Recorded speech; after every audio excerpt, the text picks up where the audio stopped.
ہماری طرف سے پوری کوشش ہوتی ہے کہ بھائی پیسنجر کو کوئی کمپلین نہ ہو، لیکن یہ ہے کہ وہ پیسنجر کی غفلت کی وجہ سے جو ہے نا پھر ہمارا جو رننگ سٹاف ہے، جو اے سی اٹینڈنٹ ہوتے ہیں، ان کے لیے بھی پریشانی کا باعث بنتا ہے. ان کے پاس ہوتی نہیں ہے، پھر وہ بھی کسی طرح پرووائڈ کرتے ہیں. یہ بتائیے گا طاہر بھائی کہ آپ لوگوں کے تقریباً تمام ذمہ داریاں وہ آپ نے دکھا دی ہے. ٹرین یہاں پر پہنچتی ہے وہ بھی آپ نے بتا دی، اور اس میں جو مسافروں سے جو الیکٹرک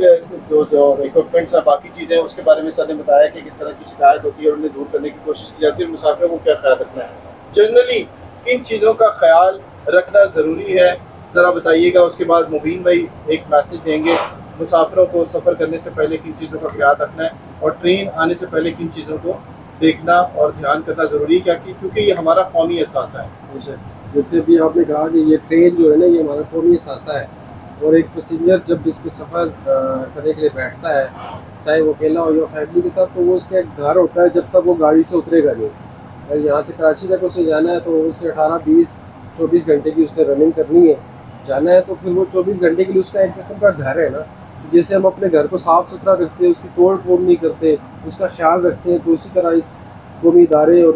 کبھی ہمیں خیال رکھنا چاہیے کہ ہم نے جیسے ابھی آپ کو عثمان نے بتایا ہے کہ پلگ خراب کر دیتے ہیں، کچھ لائٹس خراب کر دیتے ہیں، واش روم میں جاتے ہیں کیونکہ کچھ چیز توڑ دیتے ہیں، کچھ ان چیزوں کو صفائی کا اسپیشلی ڈسٹ بن بنے میں ان میں وہ چیزیں رکھیں. آپ لوگ یہ آپ کا اپنا گھر ہے، آپ اس کو جتنا آپ صاف رکھیں گے آپ کا سفر اتنا ہی اچھا اور خوشگوار ہوگا.